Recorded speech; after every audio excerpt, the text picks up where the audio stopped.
Good morning everyone. आज 3 जुलाई है तो दैनिक जागरण के राष्ट्रीय संस्करण न्यूज़पेपर में पीटी मेंस और इंटरव्यू और कौन कौन से न्यूज़ को कवर किया गया है उस पर हम लोग चर्चा करेंगे और आगे बढ़ेंगे। आगे बढ़ने से पहले यूट्यूब चैनल को जरूर सब्सक्राइब कीजिए, शेयर कीजिए, सपोर्ट कीजिए और आगे हम लोग और भी बेहतर तरीके से चीज़ों को कवर कर सकें।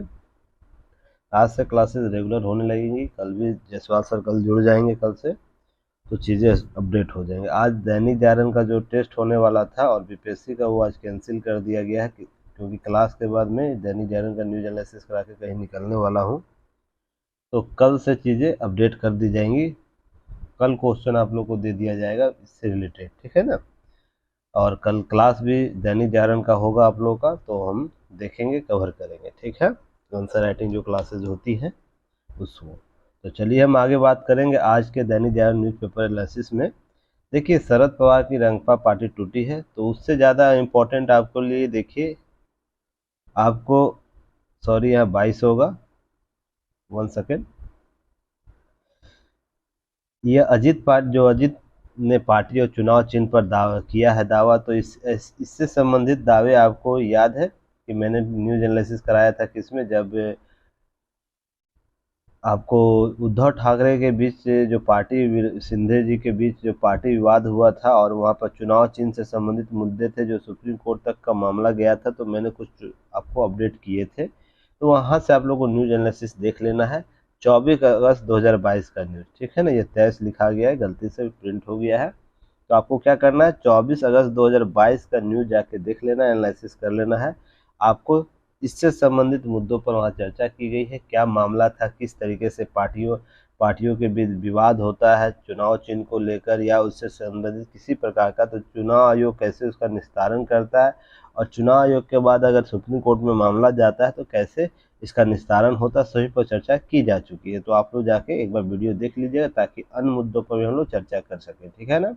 चलिए, अब है कि देखिए एक टॉपिक आप लोगों को याद है, समान नागरिक संहिता का समर्थन में उतरी भाजपा अर्थात बहुजन समाजवादी पार्टी, जो मायावती जी हैं चीफ, उनके द्वारा सुप्रीमो के द्वारा किया गया समर्थन। उससे ज़्यादा चीज़ें आपको यह ध्यान रखनी है कि इसमें क्या कहा गया है भारतीय नागरिक संहिता के बारे में।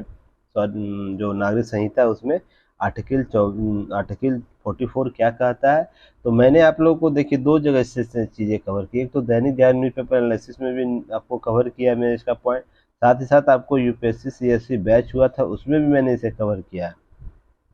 तो दोनों तरीके से आप लोग जाके न्यूज़ जरूर देख लीजिएगा, न्यूज़ एनालिसिस कराया गया है। और समान नागरिक संहिता पर मुझे लगता है 4 से 5 बार बातें हो चुकी है, हर एंगल से बात हो चुकी है, तो इस पर अब ज़्यादा बातें हम नहीं करेंगे जब तक सरकार कोई ड्राफ्ट नहीं लाती है, और उसके बाद क्या आयाम निकलते उसके बाद हम लोग चर्चा करेंगे। बाकी सारी चीज़ें आप लोग को क्लास में भी, मेंस आंसर राइटिंग में भी कराया गया है, तो आप लोग इसे ज़रूर कवर करने का प्रयास कीजिएगा। चलिए, अब है कि एक इम्पॉर्टेंट है, बहुत ही चिंता का विषय उभर कर सामने आ रहा है कि यह गजवाए हिंद के मामले जो है लगातार आपको देखने को मिल रहे हैं। इसके जो पाकिस्तानी जो स्लीपर सेल्स है इंडिया में एक्टिव होकर काम कर रहे हैं, तो यह जो है ना आंतरिक सुरक्षा के संबंध में बहुत बड़ा प्रश्न खड़ा चिन्ह हो रहा है कि इसको कैसे निपटा जाएगा। और यह गजवाए हिंद का कॉन्सेप्ट आज का नहीं है, बाबर और बाबर के काल से, जब उससे पूर्व अगर हम जाएं तो मुस्लिम आक्रांता था, अगर भारत के क्षेत्र में आना चाहता था तो इसी प्रकार के नारे दिया करता था। धार्मिक, क्योंकि धार्मिक आधार पर नारे इसलिए लगाए जाते हैं ना, लोगों में है ना उबाल क्रिएट किया जा सके और युद्ध के लिए प्रेरित किया जा सके, क्योंकि धर्म के नाम पर युद्ध अगर किया जाता है या धर्म के नाम पर किसी प्रकार का सामूहिकरण होता है तो जल्दी और तीव्र और लोग जल्दी से है ना एडॉप्ट भी करते, इसलिए कॉन्सेप्ट आया था। पर इसे नए रूप में पाकिस्तान जो है समर्थित आतंकवादी समूह, कट्टरपंथी समूह क्या करते हैं, इसका गजवाए हिंद का कॉन्सेप्ट आपको लेकर आए। ऐसे पाकिस्तान के कई ऐसे यूट्यूबर हैं जहां पर सोशल मीडिया प्लेटफॉर्म पर ऐसे शो करते हैं जहां पर लाइव स्ट्रीमिंग होती है, लाइव लाइव बातें होती है पब्लिक से, तो कई नागरिक जो है पाकिस्तान का, जो फटे हाल में भी है, जिसे अच्छे से खाना नहीं मिल पा रहा है, वो गजवाए हिंद का रखता है अपने दिमाग में कि गजवाए हिंद होगा एक दिन, इंशाअल्लाह हम इंडिया को अपने क्षेत्र में लाएंगे, फतह करेंगे, ऐसा एक्सेट्रा बात बहुत सी। तो यहाँ पर ध्यान रखने वाला है कि क्या ऐसा कॉन्सेप्ट कुछ है। आपसे इंटरव्यू में ऐसे प्रश्न पूछे जा सकते हैं, खासकर मुस्लिम जो अभ्यर्थी होते हैं उनसे प्रश्न, इसलिए नहीं कि वो मुस्लिम है, इसलिए कि उनसे यह विचार जानने का प्रयास किया जाता है, ऐसे स्थिति अगर आपके सामने आए तो आप देश और सुरक्षा के लिए क्या करेंगे, इसलिए जाना जाता है। और यह बहुत ही इम्पोर्टेंट होता है कि जो समग्र विचारधारा के लोग हैं, जो समान विचारधारा को लेकर चलते हैं, तो क्या इस प्रकार के कॉन्सेप्ट जो धार्मिक आधार पर कट्टरता को बढ़ाने के लिए दिए जाते हैं, ताकि उसके अहित जो बैकग्राउंड जो छिपे मुद्दे हैं, जो हित है, उसकी पूर्ति की जा सके। तो इसी के संदर्भ में देखिए, पटना में आपको बिहार स्टूडेंट जो भी बीपीएससी के स्टूडेंट है, वो अच्छे से इसे देखिएगा, क्योंकि आपसे लगातार प्रश्न पूछे जाएंगे इससे संबंधित, क्योंकि इस प्रकार के एनआईए के बार बार आपको छापे पड़े हैं बिहार में। तो बिहार के पुलिस के पिछले दिनों में 14 जुलाई को पटना के फुलवारी शरीफ में जो मरगूब अहमद दानिश उर्फ दाहिर के को गिरफ्तार कर मामला यह दर्ज किया, जहां पर क्या यह है कि गैर कानूनी गतिविधियां, भारतीय दंड संहिता गैर कानूनी गतिविधियां रोकथाम अधिनियम के तहत यह आरोप पर दाखिल किया गया। इसका उद्देश्य भारतीय क्षेत्र पर गजवा हिंद इस्लामी राज्य की स्थापना, एक प्रभावशाली युवाओं को कट्टरपंथी बनाना था। और जांच में पता चला कि दानिश जो था व्हाट्सएप ग्रुप गजवाए हिंद का एडमिन था, तो ऐसे ही समझ लिए। उसके बाद यह जैन नाम का पाकिस्तान ने बनाया था इस ग्रुप को, तो ऑटोमेटिक इसे आप समझ सकते हैं। स्लीपर सेल स्थापित, आप लोग मूवी देखे होंगे, बेबी मूवी देखे होंगे, कितने लोगों ने बेबी मूवी देखा, उसमें स्लीपर सेल की बात की गई है। तो वहां पर देखिए स्लीपर सेल कैसे काम करता है, जब उसे हमारे और आपके बीच समान रूप से रहेगा, कभी कोई दूध वाला होगा, कोई पेपर वाला होगा, कोई किसी प्रकार के कार्य वो करते होंगे जो हमारे समाज में मिलजुल के रहता है। जैसे ही उसे उसे कमांड मिलता है ना, कमांड मिलता है तो वो एक्टिव मोड में काम करता है, और जो कमांड मिलेगा वो काम करेगा।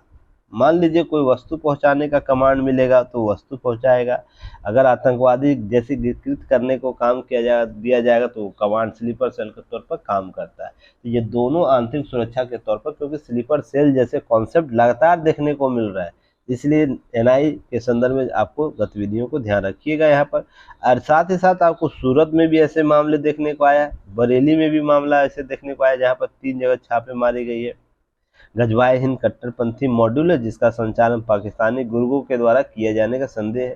तो ये सब देखने वाले। न्याय के बारे में, रक्षा संदर्भ के बारे में मैंने पहले भी चर्चा किया हूँ, तो आप इन सब चीज़ों को एक बार जाके रिवाइज कर लीजिएगा। और यह यूपीएससी के जीएस पेपर 2 आंतरिक सुरक्षा, ध्यान रखिए। और बीपीएससी स्टूडेंट, आपको यहाँ प्रश्न कहाँ पूछेगा, पॉलिटी वाले पोर्शन में पूछ सकता है, डायरेक्ट इंटरव्यू में यह प्रश्न पूछे जाते हैं। ध्यान, इस प्रकार के प्रश्न अगर मेंस में नहीं आ रहे हैं तो इंटरव्यू में पूछे जाएंगे। रीजन उसके पीछे कि तत्कालिक रूप से आपके पास क्या निर्णय क्षमता है, उसे जानने का प्रयास किया जाता है। चलिए नेक्स्ट हम बात करते हैं।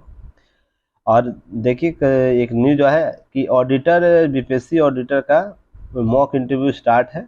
तो आप लोग जो भी सहयोगी आपके मित्र हो, कोई भी हो, तो आप उन्हें मैसेज ड्रॉप कीजिएगा हमसे जुड़ने के लिए, अगर कोई इच्छुक। और सभी हमारे यहाँ फ्री मॉक होता है, 1 रुपया नहीं लिया जाता है मॉक के लिए, और संस्थान सब लेते हैं पर हमारे यहाँ नहीं लिया जाता है। इसके पीछे आप लोगों को पहले से ही मैंने बताया, मेरा हिडन एजेंडा क्या है आप लोगों को पता है ना, पहले ही मैंने बताया था इन सब चीज़ों को लेकर। तो ध्यान रखिएगा, जहाँ मुझे लगता है अधिक मेहनत करनी, वहाँ से पैसा क्रिएट किया जा सकता है, और मैं करता भी हूँ। कुछ चीज़ें आप लोग की सेवाओं के लिए किया जा रहा है कि न्यूनतम फी रख के चीज़ें आप लोग को प्रोवाइड कराया जाए। तो साथ में ये सब चीज़ें फ्री कराई जाती है, ताकि जो आप लोग इतना मेहनत करते हैं और उसके बाद आप लोग का फाइनल सिलेक्शन होता है, तो उसके बाद लाजमी नहीं बन जाता है कि आपसे मॉक के लिए भी पैसा लिया जाए, ठीक है ना। तो थोड़ा सा हम लोग, अगर आपके मित्र होंगे, कोई भी होंगे, मेरे यहाँ हमारी युक्ति है, इस पर कोई भी मॉक इंटरव्यू चलती है, सभी फ्री चलती है, और आने वाले समय में भी यह फ्री रहेगी, ठीक है ना, इसलिए टेंशन नहीं लीजिए। चलिए आगे हम बात करते हैं। देखिए, एक संगठन है ऊर्जा क्षेत्र में एक और वैश्विक संगठन के नेतृत्व करेगा भारत। जैसे अलायंस बनाया गया था इंटरनेशनल सोलर अलायंस ISA, वैसे ही यहाँ पर बायोफ्यूल के संदर्भ में एक अलायंस बनने जा रहा है। यह आपके टॉपिक यूपीएससी के जीएस पेपर 2 अंतर्राष्ट्रीय सहयोग संगठन और भारतीय मुद्दे के संदर्भ में होगा।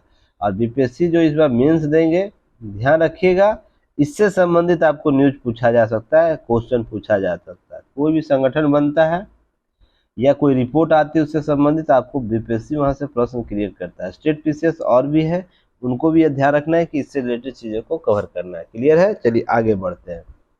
अब ध्यान रखिएगा यहाँ कि यह JBA जो होगा, बायोफ्यूल जो जो शोध पर कार्य करेगा, इससे संबंधित क्या है उसको हम लोग देखेंगे। तो जीवाश्म आधारित ईंधन, फॉसिल फ्यूल पर आधारित एक के लिए हमेशा तेल उत्पादक देशों संगठन ओपेक पर निर्भर रहने के बाद भारत रिन्यूएबल एनर्जी के जमाने की इसी हालात में नहीं रहता है। बाकी है कि एक तरफ देश में रिन्यूएबल एनर्जी ऊर्जा क्षमता को बढ़ाने का काम कर रहा है, तो दूसरी तरफ क्या कर रहा है, भारत वैश्विक अगुवाई को स्थापित करने का काम कर रहा है। इसके पीछे आप लोगों को ऊर्जा आवश्यकता भी इम्पोर्टेंट है। भारत की जनसंख्या बढ़ चुकी है, तो ऊर्जा आवश्यकता भी बढ़ रही है, डिमांड बढ़ रहा है, तो सप्लाई करना है ना। तो डिमांड सप्लाई का बेस्ट एग्जाम्पल क्या होता है, जब हम आपूर्ति के और मांग और आपूर्ति के बीच क्या कर सकते हैं, संतुलन स्थापित कर पाएंगे। तो संतुलन कैसे स्थापित होगा, उस प्रोडक्टिविटी को हम समान रूप से बनाए रखें। अर्थात मान लीजिए कोई वस्तु डिमांड है एक्स का, वाई का, एक्स कर रहा है वाई वस्तु, तो उसके बीच का जो सेतु उसको बनाए रखिएगा तो ही ना ये मांग कर पाएगा, उस डिमांड को हम पूर्ति कर पाएंगे। अर्थात ऊर्जा आवश्यकता बढ़ेगी, डिमांड होगा बढ़ेगा, तो ऊर्जा पूर्ति के लिए भी ऊर्जा हमारे पास होनी चाहिए ना, इसलिए ये सब चीजें कराई जा रही है। अब ध्यान रखिएगा, इससे पहले भारत फ्रांस के साथ मिलकर अंतर्राष्ट्रीय सोलर अलायंस बनाया था, ISA का गठन किया गया। तो चलिए क्वेश्चन का आंसर बताइएगा, किस देशों के द्वारा किस वर्ष ISA का गठन किया गया था, इसका मुख्यालय कहाँ है, वर्तमान में इसके लक्ष्य क्या है, और साथ ही साथ इसमें कुल कितने सदस्य हैं, कौन कौन सा संगठन इसका पर्यवेक्षक संगठन है, अंतर्राष्ट्रीय संगठन इसका पर्यवेक्षक संगठन है, वर्तमान में इसके CEO कौन है। आप ये सब प्रश्न बताइएगा, और प्रश्न बताइएगा आप लोग कमेंट सेक्शन में, ठीक है ना। चलिए आगे हम लोग बात करेंगे। ऐसे ही अब वैश्विक बायोफ्यूल संघ की बात हो रही, ग्लोबल बायोफ्यूल एजेंसी अलायंस के रूप में गठन किया जाएगा, और यह भारत अमेरिका जो है ना, भारत अमेरिका ब्राजील के सहयोग से होगा। हाल ही में प्रधानमंत्री नरेंद्र मोदी कहाँ गए थे, अमेरिका गए थे, तो वहां पर इस पर सहमति बनी थी। हालांकि उससे पहले भी इस पर कार्य गतिविधि चल रही थी, वार्ताएं हो रही थी, पर अंतिम रूप जुलाई 2023 में घोषणा होने की उम्मीद है कि 2023 में इसकी घोषणा कर दी जाएगी। और जैसे ISA कार्य कर रहा है वैसे ये भी कार्य करेगा, ठीक है ना। वर्तमान में ISA में कुल लगभग 115 देश शायद होंगे, देखिएगा कहीं लिखा होगा जरूर। वैसे ही इस तर्ज पर आपको यहाँ भी काम देगा, ठीक है ना। 115 सदस्य हो चुके हैं। देखिए ISA की बात हो रही है जहाँ पे 115 सदस्य हो चुके हैं, और यह ओपेक का क्या बनेगा, ओपेक का एक कंट्री, ओपेक का सब्सिडी बनेगा, ताकि दूसरे मंच तैयार किए जा सके। ओपेक द्वारा जो ब्लैकमेलिंग की जाती है तेल आपूर्ति के लिए, वो कम किया जा सके, सहयोग किया जा सके, तकनीकी बढ़ावा दिया जा सके, ये सब कार्य संगठन के द्वारा किए जाएंगे। यहाँ पर देखिए ध्यान रखिएगा, भारत ने बायोफ्यूल सेक्टर में अमेरिका, ब्राजील से दिग्गज देशों के से लेकर छोटे छोटे देशों के साथ लेकर चलने की गति बनाई है, रणनीति बनाई है, जैसे ISA में भी किया गया है। भारत नेतृत्व कर रहा है अंतर्राष्ट्रीय तौर पर अंतर्राष्ट्रीय संगठनों का, तो भारत की विश्वसनीयता को समझा जा सकता है, उसकी पहुंच को समझा जा सकता है, ठीक है ना। इन सब चीज़ों को आप लोग को कवर करना है। 2030 की जगह क्या है, इस तरह देश में 20% जो आपूर्ति हम लोग रखे हैं, याद रखिएगा। भारत ने वर्ष 2018 में नेशनल बायोफ्यूल पॉलिसी लाई थी, और जून 2022 तक क्या आवश्यक बदलाव करने के रखा गया है। ध्यान रखिएगा, इसमें कुछ चीज़ें हैं। एथेनॉल मिश्रण 20% जो करना था, उसके लिए बिक्री को, पेट्रोल की बिक्री को 2030 की जगह 2025-26 शुरू करने का लक्ष्य रखा गया। ध्यान रखिएगा, हालांकि अब इसे सूरत बन रही है, इसके मुताबिक अप्रैल 2024 में भारत में पूरे देश में 20% एथेनॉल मिश्रित पेट्रोल बिक्री शुरू कर देगा अप्रैल 2024 से। तो आपको आपके गाड़ियों में मिश्रित पेट्रोल रहेगा, एथेनॉल पेट्रोल रहेगा मिला हुआ, जिसमें ध्यान रखिएगा देश में कुल 11 राज्यों में 20% एथेनॉल मिश्रित पेट्रोल की बिक्री का जो काम प्रायोगिक पायलट प्रोजेक्ट किया था वो सफल रहा है। इसके भी चीज़ें आपको ध्यान रखिएगा, इन सब चीज़ों के साथ अपडेट रहना है, ठीक है। अब एक और टॉपिक आया यूपीएससी के जीएस पेपर 2 में, अंतर्राष्ट्रीय सहयोग संगठन या संगठन रहेगा अंतर्राष्ट्रीय सहयोग संगठन, या संगठन हो गया, संगठन कर लीजिएगा, ठीक है। कुछ कुछ टाइपिंग एरर हो जाता है इसलिए ज़्यादा टेंशन नहीं लेना है, संगठन कर लेना है, भारतीय मुद्दे से संबंधित जुड़े हुए, ठीक है ना। अब देखिएगा ऐसो जो शिखर संघ सही एससीओ की बात हो रही है, संघाई कॉपरेशन की बात हो रही है, शिखर सम्मेलन। तो देखिए इस साल भारत अध्यक्षता करेगा वर्चुअली तौर से, और ध्यान रखिएगा इस पर जल्द ही निर्णय होंगे 15 जैसे मुद्दे पर, 15 इस पर बात हो रही, 15 महत्वपूर्ण मुद्दे होंगे। तो सबसे पहले आप लोग उत्तर बताइएगा, सहयोग संगठन है क्या, एससीओ है क्या, एससीओ है क्या, इसके कुल कितने सदस्य हैं, एससीओ प्लस कॉन्सेप्ट क्या है, इसके बारे में आप लोग बताने का प्रयास कीजिएगा, ठीक है ना। इस पर मुद्दे पर क्या बात होगी ध्यान रखिएगा, नए आपसी कारोबार को बढ़ावा कैसे दिया जाएगा, नए सदस्यों को शामिल कैसे किया जाएगा, आतंकवाद के खिलाफ सहयोग, युवा मामलों और विज्ञान प्रौद्योगिकी जैसे मुद्दे से जुड़े हुए मुद्दे से कुल 15 प्रश्नों जो एमओयू को शायद साइन होने की बात होगी। अब देखिए वार्ता के दौरान क्या क्या उभर कर सामने आता है, पर उल्लेख है, उम्मीद की जा रही है कि इसमें 15 समझौते जरूर अमली जामा पहनाया जा सकता है। तो ये सब चीज़ें आप लोग को ध्यान में रखनी है। अब है कि दो देश को है ना क्या बनाए, पूर्वकालिक सदस्य बनाने का योजना है इसमें, जिसमें ईरान और बेलारूस शामिल हो रहा है। तो इसे भी हो सकता है आप लोग को इसको अगले बार से इसमें 10 सदस्य आपको संगठन पढ़ने को मिल जाए कि इसमें कितने सदस्य, 10 सदस्य है। तो बेलारूस और ईरान का ज्योग्राफिकल इंडिकेशन आप लोग देख लीजिएगा, जरा ईरान की बाउंड्री कहाँ से मिलती है, बेलारूस की बाउंड्री कहाँ से मिलती है, ईरान में कौन कौन से प्राकृतिक स्रोत हैं, अर्थात पहाड़ है, पठार है, किसी प्रकार का अगर एक्स्ट्रा कुछ नज़र आता है तो आप लोग जरूर देख लीजिएगा। और बेलारूस में भी ऐसे देख लीजिए, मैप में देखिएगा। और ये सब काम आप लोग खुद से करिए, सारे टीचर लोग नहीं कराएंगे, ठीक ना। किसी टीचर के इच्छा पर नहीं रहिए कि टीचर लोग सभी चीज़ें टीचर कराते हैं। तो मैपिंग आप खुद से भी कर सकते हैं, मैप उठाइएगा, मैपिंग का पेपर, ठीक है ना।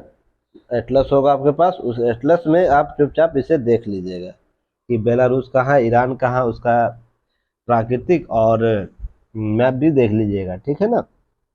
और सारे चीज़ें आप लोग कवर कर सकते हैं।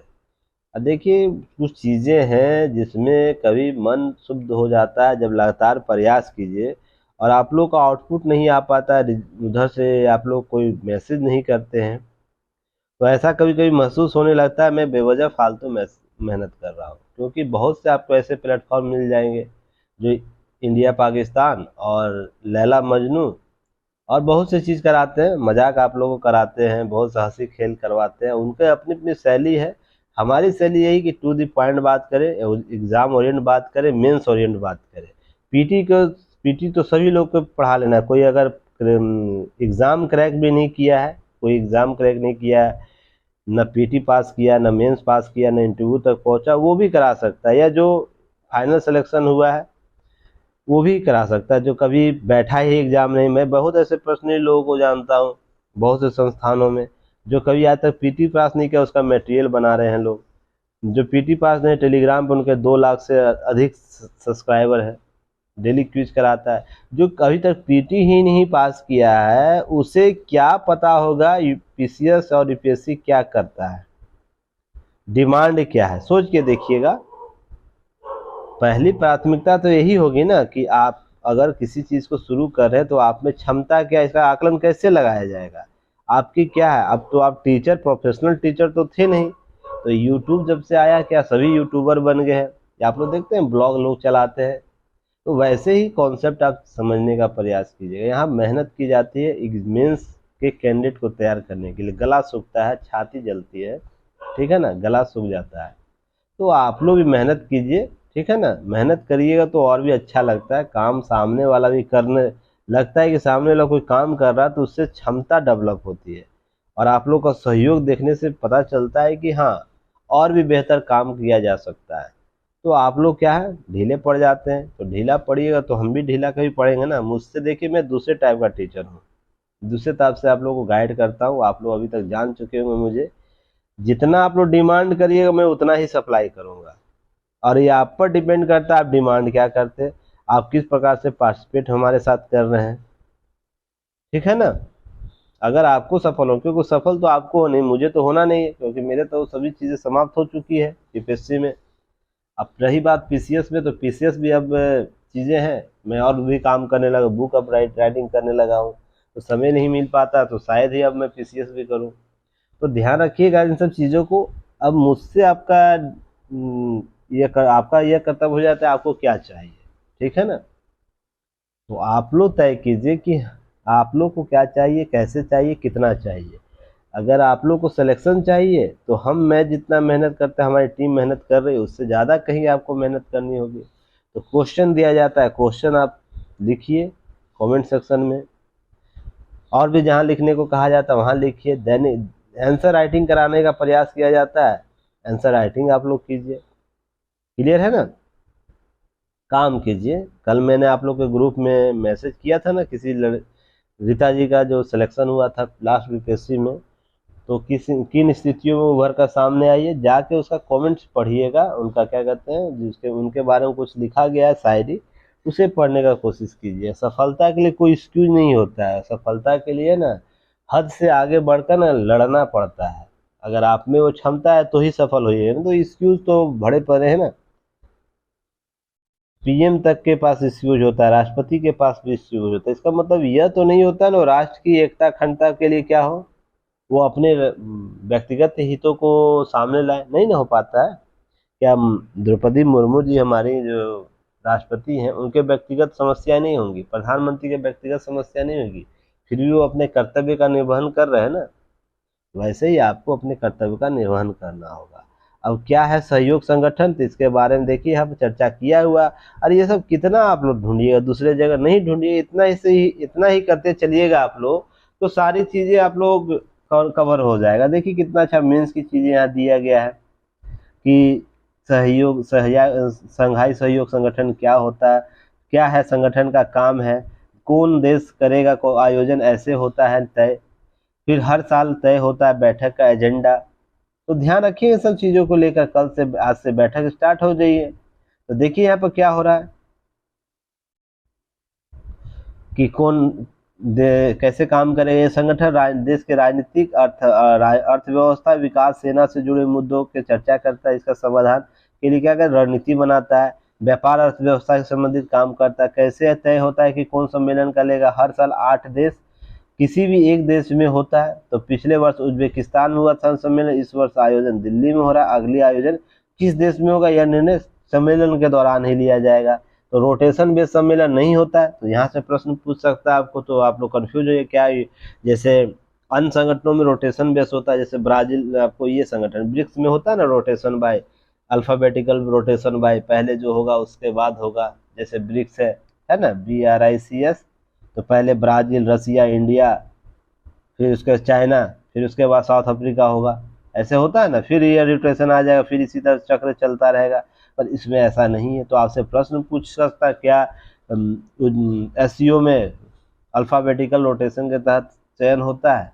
तो आप इसको अगर पता होगा तो ही नहीं दे पाइएगा। इन सब चीज़ों को समझिए कि प्रश्न कहाँ से पूछे जा सकते हैं। देखिए प्रधानमंत्री मोदी ने दिया है नारा, SEO सिक्योर का नारा दिया है। तो कैसे हम सिक्योर कर पाएंगे, तो सिक्योर के लिए कॉन्सेप्ट क्या है, मतलब क्या पूछा गया, सिक्योर का अर्थ क्या बताया गया है। तो देखिए यहाँ पर क्या बातें हुई है। तो ये सब प्रश्न आपको लिखने होंगे, करने होंगे, ठीक है ना।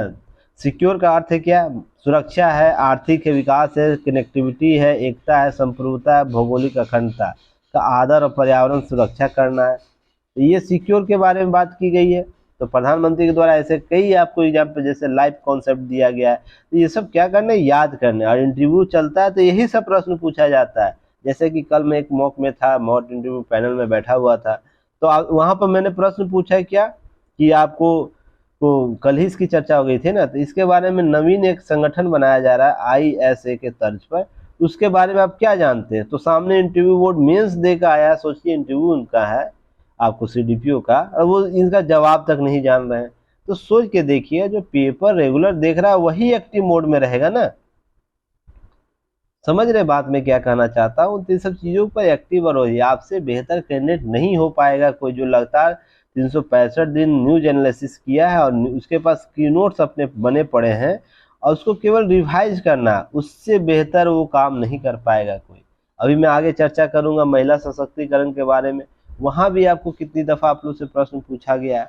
तो लगातार आप ये सब काम करिए, सफलता जरूर मिलेगी। ठीक है ना। चलिए एसईओ के बारे में जब बैठक हो जाएगी, एजेंडा आ जाएगा, उस पर हम लोग फिर चर्चा कर लेंगे। ठीक है ना। चलिए नेक्स्ट नीचे आते हैं। देखिए आज भारत आज राजनीतिक, आर्थिक और सांस्कृतिक शक्ति है, राजनाथ जी के द्वारा बोला गया। ये कितनी दफा आप लोगों को मैंने इस पर चर्चा किया, भारत कैसे राजनीतिक, आर्थिक और सांस्कृतिक रूप से उभरा है। मैंने आप लोगों को सांस्कृतिक विदेश नीति के तहत मंदिर कॉन्सेप्ट बताया है ना, मंदिर कॉन्सेप्ट, सांस्कृतिक कला विज्ञान के संदर्भ में बातें की जा रही है। तो ये सब कॉन्सेप्ट आप लोग ध्यान में रखिएगा। ये सब थोड़े थोड़े मुद्दे उभरते हैं कभी कभी, तो जिसे आप लोगों को करना चाहिए। चलिए नेक्स्ट हम बात करेंगे नीचे। आप लोग युक्ति है इसका ऐप जरूर डाउनलोड कीजिएगा, क्योंकि युक्ति है इसका ऐप डाउनलोड बहुत से लो प्राइस पे चीजें अवेलेबल कराई गई हैं। ठीक है ना। तो इन सब चीजों को लेकर कवर करेंगे। चलिए आगे हम बात करते हैं। देखिए रामनगरी अयोध्या में ही आदि पुरुष का नकार दिया गया, 3 दिनों में सिनेमा घर में उतर गई। ऐसे फिल्म मेकर को मुंह तोड़ जवाब इसी से दिया जा सकता है, उसका विरोध नहीं किया जा सकता है ना। किसी का घर तोड़ देना, सिनेमा घर तोड़ देना, या तो इस प्रकार कोई आक्रोश आ जाना रोड पर, इससे उसका उपाय नहीं होगा। ऐसे फिल्म आते हैं तो जनताओं जो रिएक्ट करना ही चाहिए। रीजन इसके पीछे कि इन सब की मंशा न समाप्त हो जाएगी, कि किसी के आराध्य के बारे में या किसी के जो वैचारिक समानता की बात की जा रही है, हम संस्कृति से सीखते हैं कि हमारा आने वाला जो जनरेशन वो कैसे सभ्य बनेगा, उसमें ये सब फिल्में आके है ना मीडिया मेट करता है और कुछ करता नहीं है। कलम अभिव्यक्ति की स्वतंत्रता के आधार पर जो इसके डायलॉग थे, वो किसी भी सभ्य समाज के लिए है ना, वो किसी भी धर्म विशेष, अगर मान ली कोई और भी धर्म पंथ होता, अगर ऐसे शब्द यूज करता, तो मैं उनका भी इसी तरीके से विरोध करता। क्योंकि ये देखिए पीढ़ियां बर्बाद कर देती, पीढ़ियां बर्बाद करती हैं इनके कॉन्सेप्ट, डायलॉग, ये सब चीजें। समझ रहे हैं मैं क्या बोलना चाह रहा हूँ? इसका एग्जाम्पल कैसे स्टडी कैसे समझ सकते हैं, सोचिएगा। अभी मामला एक है, यूपी का मामला है ना, मौर्या का, पीसीएस अधिकारी मौर्या का मामला बहुत चर्चा में सोशल मीडिया पर देखने को मिल रहा है। कल तो यहाँ तक न्यूज मिला था कि प्रयागराज से, यूपी के प्रयागराज से लगभग 149 महिलाओं को है ना वापस घर में बुला लिया। कितना सत्यता मैं नहीं जानता हूँ। अगर मान लीजिए एक भी व्यक्ति महिला को बुला लिया गया है, जो उसके हस्बैंड या उसके परिवार वाले उसको घर वापसी करवा लिए, तो समझिए उस मौर्या के एक कदम ने क्या कर दिया सिस्टम में। जहां जहां तक बातें पहुंचेगी मौर्या की कहानी का, कि वो चतुर्थकर्मी उसका पति था, तो पहले वो उसे पढ़ाया लिखाया और चीजें करवाए, चलो धर्म पत्नी है, एक सफल बन जाएगी तो क्या होगा, परिवार मजबूत होगा, यही उसका विचार रहा होगा। मौर्या बन जाने के बाद, पीसीएस अधिकारी बन जाने के बाद उसका अफेयर चलता है, ठीक है, और उसके बाद तलाक ले लिया जाता है। देखिए बस तलाक तक का मुद्दा नहीं है, और किसी व्यक्ति विशेष के स्वतंत्रता के संदर्भ में, उसके आने वाले जीवन के संदर्भ का मामला नहीं है। यह मामला समाज के उन भावनाओं से जुड़ा हुआ है जहां पति पत्नी और परिवार और समाज के बीच के संबंध को स्पष्ट करता है। अब सोच के देखिएगा कितने पति है ना इसके बाद है ना अपने पतियों पर यह शक करना शुरू कर देंगे, क्या मेरी पत्नी भी ऐसे करेगी। दूसरा चीज, कितने परिवार यह सोचना शुरू कर देंगे, जो बहू को मैं पढ़ाने के लिए जो बातें कर रहा हूँ वो कितना कितना वो सही होगा, क्या ऐसी मेरी बहू कर ले तो मेरा परिवार का अस्तित्व कैसे रहेगा। कितने बच्चों के भविष्य यहाँ पर प्रश्न चिन्ह हो गया केवल एकमात्र गलत कदम करने से। पर वो क्या कह रही है, मौर्या का अपना अपना लॉजिक है ना, मौर्य जो बनी है लड़की पीसीएस अधिकारी, उनका अपना तर्क होगा कि मुझे स्वतंत्रता मिली है, मैं कुछ भी कर सकती हूँ। अरे स्वतंत्रता का मतलब यह बिल्कुल भी नहीं होता है कि आप समाज में कुरीतियों को जन्म दे, ठीक ना। ऐसे ही महिला सशक्तिकरण के नाम पर क्या चीजें चल रही है आप लोगों को नहीं पता है। कि महिला का कितना उत्पीड़न होता है, महिला को अवसर नहीं दिया जाता। आप बाहर निकलते हो, आपको सोसाइटी अडॉप्ट करती है, आपको कुछ अधिकारी बनती है, कुछ पद मिलता है, तो आप समाज के लिए बेहतर विकल्प तैयार करोगे ना, कि आप इस प्रकार की स्वतंत्रता के नाम पर कुछ भी कर लोगे, फूहड़ पड़ी कर लोगे, उसके बाद चीजें हो जाएगी। सोच के देखिएगा, महिलाओं तक, अब महिला के साथ बच्चियों पर भी मान लीजिए, जो अभी तो जिनका शादी नहीं हुआ है, उसके उस परिवार के भी, माता पिता के लिए भी यह सवालिया निशान हो जाएगा कि हम ऐसा करेंगे तो क्या होगा आने वाले समय में, क्या सामाजिकीकरण स्थिति रहेगा। ये केवल, अब मैं एक कमेंट पढ़ रहा था किसी महिला का ट्विटर पर, उन्होंने किसी व्यक्ति द्वारा, गौरव गर्ग हैं सर, उनके द्वारा मैसेज किया गया, तो उनके मानसिकता का प्रश्न कर दिया गया। अरे मानसिकता का प्रश्न यहाँ है ही नहीं, यहाँ पर विश्वास के प्रश्न हो रहा है, भावनाओं का प्रश्न हो रहा है, और समाजीकरण की बात हो रही है। यहाँ पर किसी की मानसिकता को नहीं समझिए कि उसने क्या किया और आपने क्या किया। उसके एवज में 149 पतियों ने अपने पत्नियों को बुला लिया प्रयागराज से और बोला मुझे हीरा ठाकुर नहीं बनना है। समझ रहे बात कहाँ से कहाँ तक पहुंच रही। इसलिए ध्यान रखिए, ऐसे फिल्म है ना, क्या करते हैं कि समाज में उन विकृतियों को जन्म देते हैं जहां पर भावनाएं टिकी होती है, आदर्श टिके होते हैं, समाज के न्यायीकरण की बात होती है, समाज में सुदृढ़ीकरण की बात होती है। आप इन सब चीजों को समझने का प्रयास कीजिएगा तो किसी का चेक एंड बैलेंस बना पाइएगा। अब मान लीजिए कोई एक्स लड़की है, अब आने वाले समय में यह बोलेगी कि मुझे ना पढ़ाई लिखाई करनी है और मैं अधिकारी बनना चाहती हूँ, तो पहले 4 बार सोचेगा उसका होने वाला पति और उसका परिवार, क्योंकि यह तो मौर्य की कहानियां सबकी पता है, और उस पर कौन कौन सी धाराएं लगा रही है आपको पढ़े होंगे कि मर्डर, आपको दहेज उत्पीड़न का केस लगा रही है, और भी मामले हैं, पर उसे कानूनन अधिकार मिला हो, पुरुषों को ऐसा कोई अधिकार नहीं मिला हो, तो वो चतुर्थकर्मी क्या हो रहा है, पूरी दुनिया में उसकी चर्चाएं हो रही हैं। अब सोच के देखिए, जो शादी जिस महिला को होगी और ये बात बोलेगी, तो इस परिवार के बारे में सोचिएगा, इस केस स्टडी से क्या सीखेगा। हालांकि यह तय नहीं किया जाता आने वाले समय में इस लड़की के द्वारा क्या किया जाएगा, पर 1% का भी तो डॉट रहेगा ना, अगर ये कर दी तो क्या होगा। तो सबसे पहले रिश्ते नहीं बन पाएंगे, ये सामाजिकरण बदलाव आएगा। तो ये सब चीजें, जो महिलाएं शादी के बाद भी इच्छा रखती है मुझे अफसर बनना, अब उन पर भी ये सवालिया निशान होने लगेगा।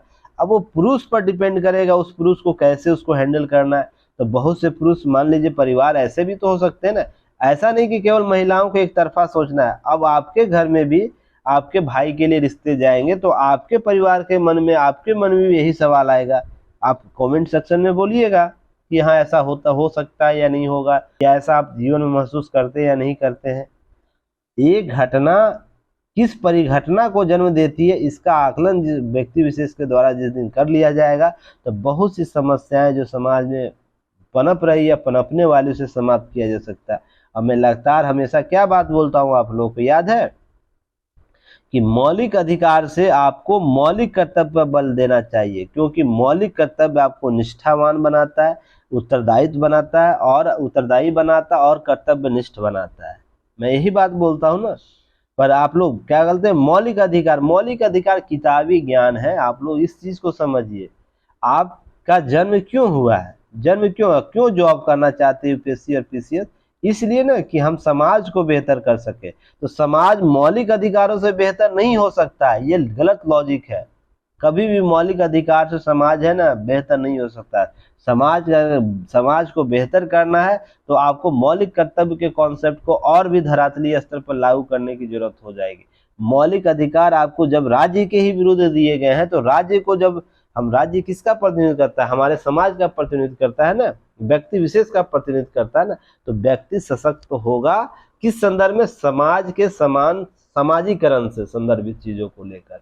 इसे याद रखिएगा। चलिए आगे मैं बात करता हूँ, नहीं तो लंबा हो जाएगा, कभी विशेष कभी चर्चा होगी जिसे हम लोग देखेंगे। आपको क्या करना है, गठबंधन की बनती है बिगड़ती सत्ता की राह, तो इसको की पॉइंट इसमें बना लेना आप इस टॉपिक से। गठबंधन की राजनीति क्या होती है, गठबंधन किस प्रकार से होते हैं, गठबंधन प्रभावी क्या होता है, परिणाम अस्थिर प्रभाव क्या हुए, फॉर्मूला जो था वीपी सिंह फॉर्मूला क्या था, उस सब पर चर्चा की गई है। इसके की नोट्स को आप अच्छे तरीके से बना लीजिएगा। चलिए क्वेश्चन का उत्तर आप लोग लिख के भेजिएगा। कम्युनिकेशन ग्रुप युक्ति है इसको कम्युनिकेशन ग्रुप या दैनिक जागरण न्यूज़पेपर एनालिसिस का जो ग्रुप है उसमें क्वेश्चन लीजिए।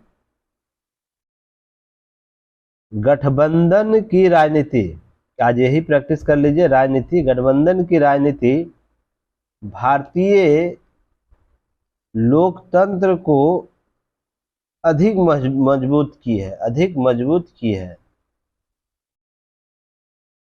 मजबूत की है। इस तथ्य का समालोचना समालोचना अध्ययन कीजिए और यह बताने का प्रयास कीजिए क्या यह अब भारतीय व्यवस्था का रूप धारण कर लिया है। प्रश्न दोबारा पॉज करके सुन लीजिएगा, ठीक है ना। इसका उत्तर आप लोग 10 PM से पहले भेज दीजिएगा। कहाँ पर? युक्ति आई इसके ऐप और टेलीग्राम चैनल, सॉरी ऐप के ग्रुप बना हुआ कम्युनिकेशन ग्रुप और Dainik Jagran news paper analysis group, उन दोनों में आप कहीं भी भेज सकते हैं। चलिए नेक्स्ट हम बात करेंगे आगे।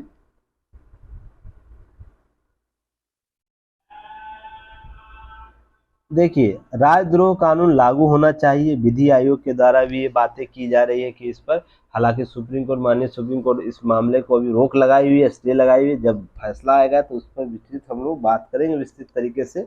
फिलहाल मैंने इस पर एक दिन और भी चर्चा किया था, अगर आप लोगों को याद होगा, राजद्रोह क्या होता है, राजद्रोह से संबंधित मामले क्या है, राजद्रोह किन किन मामलों में लागू होते हैं और आगे के क्या होने चाहिए, मैंने आप लोग चर्चा किया। की नोट्स भी दिया गया है, आप लोग उसे कवर कर लीजिए। आज आप लोगों को की नोट्स 1 जुलाई को जरूर दिया जाएगा, क्योंकि एससीओ के बारे में चर्चा की गई है और साथ साथ में उन मुद्दों को भी शामिल कर दूंगा जो छूटा हुआ है, ठीक है ना। तो आज का की नोट्स ऐप अपलोड हो जाएगा इवनिंग तक, उसे हम लोग देखेंगे। अब ध्यान रखिएगा, राजद्रोह के बारे में वही बातें की गई यहाँ पर जो मैंने आप लोगों को पहले बात की है। अभी वर्तमान में क्या जा रहा है, विधि आयोग के द्वारा ये क्या बातें की जा रही है, हम लोग इसे देखेंगे। चलिए, तो राजद्रोह के संदर्भ में विधि आयोग के जो अध्यक्ष है ऋतुराज अवस्थी, उन्होंने हाल ही में कहा कश्मीर से केरल तक, पंजाब से लेकर पूर्वोत्तर वर्तमान तक एक क्या करना, अखंडता सुनिश्चित करने के लिए, एक राष्ट्र एक अखंडता सुनिश्चित करने के लिए क्या करना ना, आपको राजद्रोह जैसे मामलों में हमें निर्णय रहना चाहिए और उस पर कुछ रक्षो उपाय करने चाहिए। ये बातें की गई थी पर्याप्त रूप से, क्या उसका अगर पुलिस प्रशासन द्वारा क्या किया जाए, दुरुपयोग किया तो चलो रक्षो उपाय कर सकते हैं, प्राथमिक स्तर पर जो है ठोस प्रमाण हम लोग दर्ज कर सकते हैं। ये सब बातें की गई हैं, तो ध्यान रखिएगा, यह केवल औपनिवेशिक कहे जाने, राजद्रोह कानून को औपनिवेशिक कहे जाने मुद्दा भर नहीं है। यह केवल औपनिवेशिक विरासत होना कानून रद्द कर देने का वैध आधार नहीं कहा जा सकता है। America, Canada, Australia, Germany, Netherland, Norway, Spain, Ireland, Malaysia जैसे शहीद देशों में क्या है, शहीद देशों में आपको ऐसे कानून है। कुल मिलाकर विधि आयोग ने इस कानून को जारी रखने की सिफारिश की। रीजन उसके पीछे मैंने भी आपको बताया था कि राष्ट्र की एकता अखंडता इम्पोर्टेंट है, धर्म विशेष की इम्पोर्टेंस जरूरी नहीं है, व्यक्ति विशेष की व्यक्तिगत स्वतंत्रता इम्पोर्टेंट नहीं है। अगर राष्ट्र ही नहीं रहेगा तो हम किस चीज को लेकर दावा करेंगे, इसलिए दावे करने के लिए राष्ट्र की एकता अखंडता होना जरूरी है, ठीक है ना। तो इसलिए राष्ट्र एकता को बनाए रखने के लिए उस प्रकार के किसी भी कार्यकरण को जो राज्य के विरुद्ध कार्य किया जा रहा है, उसके लिए युक्तियुक्त प्रतिबंध हमारे राज्य के पास होने चाहिए, जिसमें युक्तियुक्त प्रतिबंध एक ये भी है, राज्य के राजद्रोह के संदर्भ में देखा जाता है, कोई अगर इस प्रकार से गतिविधि कर रहा है तो उसे दंडित किया जा सकता है, NSA लगाया जा सकता है। हाँ, इसका कुछ दुरुपयोग जरूर मात्र होता है, तो क्या करना, इसके लिए हम एक तंत्र विकसित कर सकते हैं, इसे तंत्र विकसित कर सकते हैं, इसे हम और भी स्पेशलाइजेशन कर सकते हैं, जिसके आधार पर राजद्रोह के मामले में हम क्या करें, किसी व्यक्ति विशेष को सो कोई नोटिस पहले जारी कर सकते हैं। हाँ, कुछ नोटिस जारी होगा, फर्स्ट सेकेंड थर्ड स्टेज का नोटिस जारी कर सकते हैं, फिर भी व्यक्ति विशेष नहीं मानता, कोई एक्स व्यक्ति है, ऐसे कृत्य लगता है जिससे राजद्रोह के मामले तय होते हैं, धारा 124(1) तय होते हैं, उसके बाद थर्ड जो सो कोस होगा, उसके बाद हम उसे संदर्भित चीज़ों को लेकर हम कार्रवाई करेंगे, ताकि उस पर चीज़ों को स्टेम कर सके। अधिकारियों के मनोनयन पर हम लोग चर्चा कर सकते हैं, प्रशिक्षण पर बात कर सकते हैं, और भी बहुत से मुद्दे कानूनन तौर पर उस पर भी हम लोग कार्य कर सकते हैं। तो यार ध्यान रखिएगा 870 के 70-37 में जब जॉन मैकेले ने तैयार किया था और 1860-70 में यह संशोधन के साथ जोड़ा गया। मैंने पहले भी आप लोगों को चर्चा कर चुका हूँ, की नोट्स में दिया जा चुका है। ये सब चीज़ें देखिएगा, आप लोग को वही बातें की गई है। अब देखिए कानून का उपयोगिता और आवश्यकता महत्वपूर्ण होती है। निसंदेह कानून का दुरुपयोग रोकने के लिए आवश्यकता अनुसार संशोधन करने चाहिए। इस दिशा में सम्यक विचार आवश्यक है। कानून के प्रयुक्त शब्दों के वाक्यांश को देश में स्पष्ट करना चाहिए, देशद्रोह को भी स्पष्ट करना चाहिए, बातें की गई है। और यही बातें मैंने उस दिन भी बताया था आप लोगों को। इसका मुख्य उद्देश्य क्या होता है? राष्ट्र विरोधी, अलगाववादी और आतंकी तत्वों को सब निपटान करना। कहीं कहीं विद्रोही तो सरकार के अस्तित्व को ही नहीं मानता, पूर्वोत्तर और शांत है, इसके मामले में देखने को मिलता है। मैंने आप लोगों को क्या बताया, नक्सलवाद में भी बताया था कि यह राज्य से ही डायरेक्ट चैलेंज करता है कि क्या करें, हथियार के बल हम राज्य से चैलेंज करके अपने अधिकारों का हनन करेंगे, अपने अधिकारों को क्या करेंगे, लागू करेंगे। अपने क्या तो उसको जमीन और जल जमीन को हम बचाने का प्रयास करेंगे, जंगल जमीन को बचाने का प्रयास करेंगे, जो कहीं न कहीं वो हिंसा का प्रयोग करता है। लोकतांत्रिक संदर्भ में राज्य का होना इम्पोर्टेंट है, ध्यान रखिएगा, पर राज्य को संतुलित करने के लिए अन्य आयाम भी बने हुए उसके अनुसार कार्य होते हैं। पर ध्यान रखिए न्यायालय आर्टिकल 19 के उल्लंघन के प्राप्त अधिकारों का क्या करता है, राष्ट्र की एकता, प्रमुख अखंडता, राज्य की सुरक्षा, लोक स्वास्थ्य पर युक्ति प्रतिबंध की मैं बात करता हूँ। 19 के संदर्भ में चर्चा किया हूँ आप सभी लोगों को, तो ध्यान रखिएगा वही कॉन्सेप्ट यहाँ भी आप लोग अपनाइएगा। युक्ति प्रतिबंध कैसे लगाया जा सकता है, किन आधारों पर लगाया जा सकता है, वो सब चर्चा यहाँ की गई है। ऐसा है ही नहीं जो चीज़ें आप लोगों को बताई नहीं गई आप अभी तक। जो स्टूडेंट शुरू से दैनिक जागरण न्यूज एनालिसिस देख रहे होंगे, आज उनकी स्थिति यह होगी ना, जो भी टॉपिक आता है उस मुद्दे पर प्रश्न क्या आयाम बन सकते हैं उनको पता होगा। बस है कि क्या है कि आप रिवाइज करते रहिए चीज़ें, एक्सरसाइज। नए स्टूडेंट आएंगे उनके लिए चीज़ें समझने में थोड़ा समय लगेगा, पर जब उनके लिए भी 1-2 सप्ताह, 15 दिन, महीना हो जाएगा तो वो भी चीज़ें समझ लें क्या क्या मैं बातें करता हूँ, किस संदर्भ में आगे मैं चर्चा कर चुका है। आप लोगों को जो 170 प्लस PDF दिया गया है 2022 से लेकर 23 तक में अभी तक जो दिया गया है, सारे PDF को बार बार रिवाइज कीजिए। मैं बार बार ये बात बोल रहा हूँ, बार बार रिवाइज कीजिए, आपके सिलेक्शन का आधार बनेगा। क्लियर है ना? कम PDF आपको 170 PDF अभी तक मिल चुके हैं, तो ध्यान रखिएगा। आपको अगर इतना ही करते चलते हैं तो GS1 हो, GS2 हो, GS3 हो, UPSC की सारे टॉपिक कवर होंगे, लगभग टॉपिक कवर। बस हिस्ट्री का स्टैटिक्स पार्ट और भी स्टैटिक्स पार्ट है वो कवर नहीं हुआ। जो करंट से रिलेटेड टॉपिक है जो बार बार चर्चा में होता है वो आपको कवर हो जाएगा। PCS के BPSC की बात की जाए तो ध्यान रखिए GS paper 2, GS paper 3, GS paper 2 का पार्ट, सॉरी उल्टा हो गया, BPSC GS पेपर 1 का पार्ट 2, ठीक है ना, पार्ट 2, और GS पेपर 2 का पार्ट 1, 2, 3 आपको सभी कवर हो जाएंगे। बस एक कि आपको क्या करना है, रेगुलर रिवाइज करना, चीज़ों को कवर करना, और आप सीख जाइएगा। बाकी कहानियाँ मैंने यहाँ जो बातें की है सभी चीज़ें पहले भी बता दिया हूँ, तो आप लोग इसे देख लीजिएगा। फिर यहाँ भी देखिए प्रगतिशील की ओर बढ़ते साहसिक कदम बात की गई है। भारत में नैतिकता, समाज में नैतिकता और कर्तव्य परायणता होने से आधार पर परिवार की संरचना, संतुलन और सामंजस्य, जिसके केंद्र में स्त्रियां होती हैं। मैं अभी क्या बोल रहा था, मौर्य का कहानी बोल रहा था ना। एक परिवार, एक लड़की जब पढ़ती है, जब मैंने कल गीता जी का फोटो शेयर किया ग्रुप में, तो क्या लाइन लिखा गया था, कुछ संदर्भ आप लोग समझे होंगे ना, उस क्या लिखा, उसके संदर्भ क्या है, आप लोग कमेंट सेक्शन में बताइएगा कि आप लोगों ने क्या समझा उसे। मैंने स्त्री के केंद्र को क्यों रखता हूँ, या आप लोग भी क्यों को समझते हैं। एक बेटी को पढ़ाने, एक लड़की अगर अफसर बनती है, ऐसे प्रथम पंक्ति में जहाँ निर्णय लिए जाते हैं, उससे एक पीढ़ी नहीं 3 पीढ़ियाँ सुधरती है। एक तो पिता का पीढ़ी जो है, जहाँ से वो मायके उसका जुड़ा हुआ है। दूसरा ससुराल जाती है तो वहाँ भी नई चीज़ें, आपको चीज़ें बदलाव कर सकती है, बेहतर समाज का निर्माण करने में उस परिवार का योगदान कर सकती है। या उसके आने वाली पीढ़ी, 3 पीढ़ियाँ क्या होती, सशक्त होती है निर्णय लेने में। तो केंद्र में स्त्रियां हैं, इसे ध्यान रखिएगा, केंद्र में स्त्रियां हैं तो बेहतर संरचना, परिवार का आधारिक संरचना, संतुलन, सामंजस्य इंपॉर्टेंट हो जाता है। ठीक है ना। तो समाज में प्रचलित कुप्रथाओं को पार कर आर्थिक, सामाजिक और राजनीतिक सहभागिता की ओर कदम बढ़ाए, ऐसा कार्य इच्छा है। समाज सुधारकों द्वारा ऐसे कार्य भी किए गए, मंथन भी किए गए, अवलोकन भी किए गए।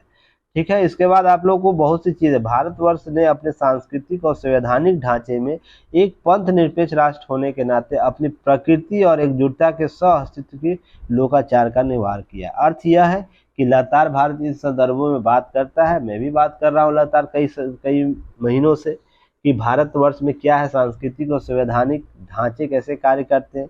देश संयुक्त राष्ट्र द्वारा निर्धारित सतत विकास लक्ष्यों के लिए प्रतिबद्ध है, जो विकास में महिलाओं को समान भागीदारी सुनिश्चित करने की आह्वान करता है, इच्छा रखता है। ये सब बातें बताई गई है आप लोग को, कौन कौन से मुद्दे हैं महिलाओं से संबंधित, तो आप यह बता सकते। देखिए प्रश्न में, इंटरव्यू में यही सब पूछे जाएंगे। जहाँ सतत विकास लक्ष्य आप लोग पढ़े होंगे, जी सर पढ़े हैं, तो उसमें महिलाओं से संबंधित अधिकार कौन कौन से बात की, किस किस 17 जो एजेंडा है, किन एजेंडाओं में महिलाओं से संबंधित बातें जुड़ी हुई है, कि केवल एक ही एजेंडा से नहीं जुड़ा था। आप उन एजेंडों का नाम याद रखिएगा। तो चलिए कमेंट सेक्शन में इसे लिख के भेजिएगा आप लोग। जो सतत विकास के 17 लक्ष्यों में महिलाओं से संबंधित है, महिला अधिकारों की बात करता है, महिला विकास की बात करता है, इन सब चीज़ों को लेकर याद रखिएगा। महिला कल्याण और सशक्तिकरण के लिए राज्य प्रतिबद्ध कई परियोजनाएं हैं, जैसे बेटी बचाओ, उज्ज्वला योजना, फिर उसके बाद धुआं से रसोई से मुक्त के लिए पीएम आवास योजना, महिला ई हार्ट की बात की गई है, घर के स्वामित्व के लिए बात, उद्यमशीलता बढ़ाने के लिए समाज राज्य भी काम कर रहा है। ऐसे ही सामाजिक, आर्थिक, राजनीतिक परिधि में समान भागीदारी, तो धार्मिक आधार पर रीति रिवाज, कारणों कई कारण और कानूनी प्रावधान भिन्नता समाधान का आवश्यक है, तो बात कर रहा है यहाँ पर।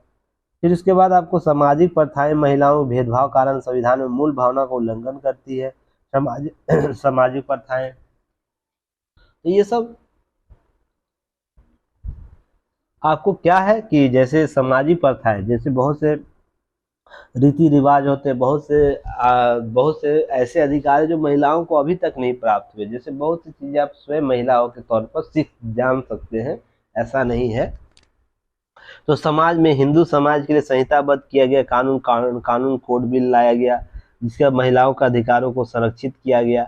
उसके बाद और भी जैसे सामाजिक लैंगिक समानता सुनिश्चित करने के लिए हिंदू कोड बिल आने से पहले अलग अलग प्रांतों में हिंदुओं के लिए पारिवारिक कानून परिभाषित करने के विधान समान नहीं थे। वर्ष 1954 और 56 में भी संसद में अध्यादेश लाया जाता है। उसके बहुविवाह जैसे अमान्यता, महिलाओं को संपत्ति के उत्तराधिकारी, तलाक जैसे मुद्दे हिंदू संस्कृति में परिभाषित नहीं था, उसे हिंदू कानून में लागू कराया गया। और जो जेबी कृपलानी आपको पंडित जवाहरलाल नेहरू बहुविवाह अल्पसंख्यक समुदाय के लिए अमान्य घोषित होने, सांप्रदायिक होने वाले आरोप लगाया गया था। ये सब बातें उभर कर सामने, तो आप लोग इसे जरूर देखिएगा। नगर न्यायपालिका अपने विभिन्न निर्णयों के माध्यम से समुदाय में क्या करा, धार्मिक आस्था, रीति रिवाज, प्रथाओं के बीच अंतर को स्पष्ट करती है। जैसे बम्बई हाईकोर्ट अपने निर्णय में बोलता है क्या, राज्य धार्मिक आस्था और विश्वास के संरक्षण हेतु जिम्मेदार है, मगर धार्मिक प्रथाएं और रीति रिवाज सार्वजनिक व्यवस्था, नैतिक स्वास्थ्य, राज्य का सामाजिक कल्याण नीति के विपरीत हो तो ऐसे रीति रिवाज समग्र रूप से क्या होता है, राज्य के लोगों द्वारा भलाई को ध्यान में रखते हुए छोड़ देना चाहिए। मैं अभी क्या बात कर रहा था, अभी यही बात मैं कर रहा था ना, मौर्य के संदर्भ में, जो पीसीएस अधिकारी मौर्य ने जो कांड किया है, जो रायता फैलाया है पूरे समाज में, मैं यही बात कर रहा हूँ ना। देखिएगा, एक महिला क्या कर सकती है, एक महिला अगर निर्माण भी करती है तो साथ में विनाश भी करती है। विनाश भी करती है, इसको अर्थ समझिएगा अलग नहीं। अगर आपके साथ निर्माण जुड़ा हुआ तो आपके साथ विनाश भी जुड़ा हुआ, क्योंकि आप ही वो कड़ी हो जिसके आधार पर समाज का निर्माण क्रिएट होता है। और जब कड़ी ही कमजोर हो जाएगा तो कड़ी कमजोर हो तो समाज कमजोर होगा, कड़ी कमजोर हो तो परिवार कमजोर होगा, कड़ी मजबूत होगा तो परिवार मजबूत होगा, समाज मजबूत होगा। इस संदर्भ को समझने का प्रयास कीजिएगा, ठीक है ना। यहाँ पर बहुत से अधिनियम लाए गए, लगातार हम लोग इस पर चर्चा करते हैं। पारसी अधिनियम, हिंदू कोड बिल लाया गया, और भी है। अब यूसीसी आ रही है तो उसके बारे में चर्चा हो रही है। अब बाल विवाह रोकने के लिए वो 2006 में अधिनियम पारित किया गया, 1991 में सहमति बनी थी। आयु कितनी होनी चाहिए, शारदा एक्ट के तहत भी आप लोग सुनते होंगे। और महिलाएं जब भी इंटरव्यू में आती, सबसे पहले मेरा प्रश्न यही सब होता है, शारदा एक्ट क्या है, उसमें क्या क्या कानूनों पर लाए गए थे। अभी उम्र बढ़ाने की बात हो रही है, शादियों की उम्र, बच्चों की उम्र बढ़ाने की बात हो रही है, तो क्या उचित है अनुचित है, इसके बारे में चर्चा की जाती है। आपको यहाँ पर देखिए बहुत से एक्ट दिए गए हैं, एक्ट को एक बार रिवाइज कर लीजिएगा। और महिला कैंडिडेट होने के बाद एक अलग से पेज बनाइएगा जिसमें आपको सारे अधिकार आपके बारे में दिए गए, और आज के पेपर में आपके सारे की नोट्स आपको इस टॉपिक को कवर करते हैं। क्योंकि इंटरव्यू में आपसे जानते हैं कि आपसे क्या पूछा जाएगा, आपकी किताब से पूछा नहीं जाए, जो पढ़े लिखे वो नहीं, आपके अधिकारों की बात की जाएगी, आपको जो पद दिया जाएगा उसमें आप क्या कर सकते हैं, इस प्रकार के समाजीकरण की बात पूछी जाएगी। तो आप आज के इस लेख से महिला, जितने भी महिला कैंडिडेट हैं वो सारे क्या करेंगे, अपना की नोट्स बनाएंगे और मुझे ग्रुप युक्ति आईएएस के ग्रुप पर शेयर कर देंगे, ठीक है ना। कहाँ पर, टेलीग्राम, आपको ये युक्ति है इसका ऐप जो बना हुआ, कम्युनिकेशन ग्रुप और दैनिक जागरण न्यूज़पेपर एनालिसिस का ग्रुप, वहाँ शेयर करेंगे, ताकि आपको मैं देखूँ आप कितने बेहतर तरीके से चीज़ों को कर पा रही है। और लगातार एक्टिव मोड में काम कीजिए, ठीक ना, सिलेक्शन लीजिए और नाम रोशन कीजिए अपने घर परिवार का, और कम से कम ये जरूर कीजिए कि बेहतर विकल्प बनने का प्रयास कीजिए। चलिए फिर कल हम मिलते हैं नए न्यूज एनालिसिस के साथ, और कल ही दैनिक जागरण न्यूज़पेपर एनालिसिस का जो आंसर राइटिंग और बीपीएससी का आंसर राइटिंग है दिया जाएगा। आज मैं अभी कहीं निकल रहा हूँ, कुछ इमरजेंसी वर्क है, तो चलिए फिर करते हैं। धन्यवाद, जय हिंद।